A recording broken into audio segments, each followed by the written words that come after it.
Across my 7-figure portfolio, as you can see right here on the screen, that currently pays me an estimated amount of around $80,000 to $81,000 per year in dividends, or around $6,700 to $6,800 per month in dividends. There's various different stocks and ETFs across my portfolio that pay me a substantial amount on a monthly basis. But which ETFs across my entire portfolio are my largest holdings, and which ETFs pay me the most on a consistent basis? Well, in this video, we're going to go over all the different ETFs within my portfolio.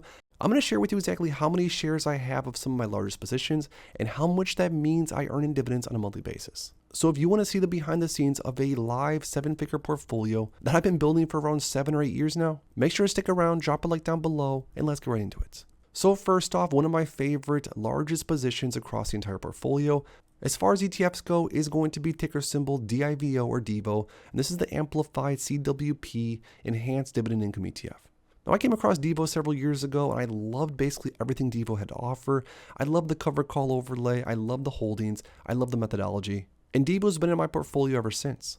I currently have just under 1,500 shares of DIVO at an average cost around $34, $35 per share, and this means on average, I earn an estimated around $240 per month in dividends. One of my other largest positions as far as ETFs go is going to have to be QYLD, or the Global X Nasdaq 100 Cover Call ETF, which I currently own 2,734 shares of with an average cost of around $19, $20 per share. Now, QYLD, based off of the cost per share, you can probably tell, was an ETF I bought several years ago. I have not bought all that much QYLD anytime as of recent, although I'm not really opposed to it. Now, with all the shares of QYLD I have, as of right now, I'm currently earning just around $400 to $500 on a monthly basis, and this is across all my portfolios combined. Another large ETF position in my portfolio as of right now is going to be JEPY, the JP Morgan Equity Premium Income ETF.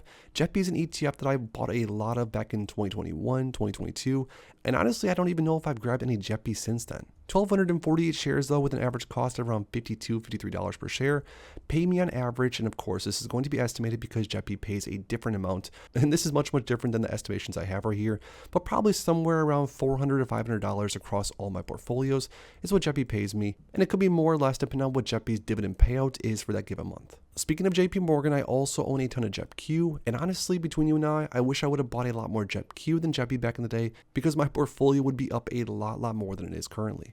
But as far as JEPQ goes, 508 shares of JEPQ with an average cost per share of around $46, so I'm up substantially as far as price return goes with JEPQ.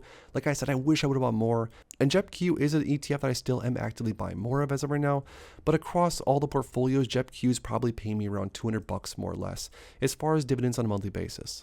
Another ETF position, this is a smaller one, but we do have the XYLD ETF, Global X S&P 500 Covered Call ETF. It's like QYLD, but instead of tracking NASDAQ, it follows S&P.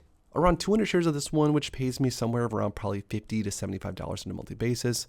Then one of my favorite ETFs across the entire portfolio right here, we have SCHD, which is a newer position relatively speaking. I started buying SCHD maybe 24 months ago and have been buying it almost every single day ever since. 637 shares as of today, which pay me on average around $154 on a monthly basis. I know this ETF pays quarterly, but if we were to take the quarterly dividend and divide it by 3, that's about how much I get from SCHD ongoingly.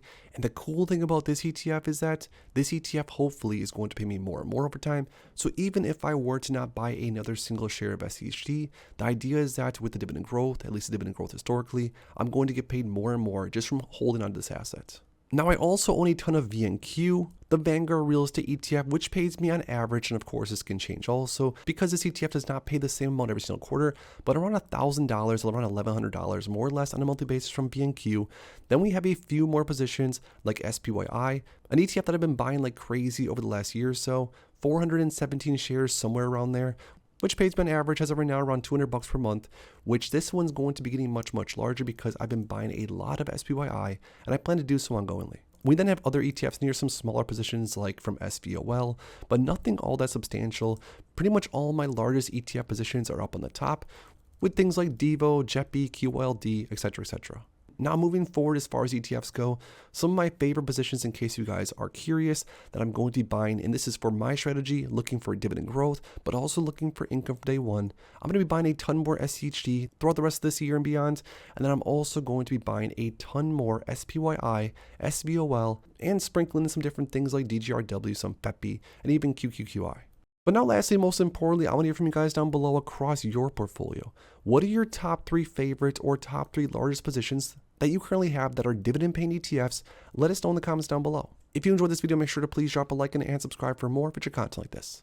Thanks as always for stopping by, and if you are interested in investing, make sure to check out these recent videos I posted right here.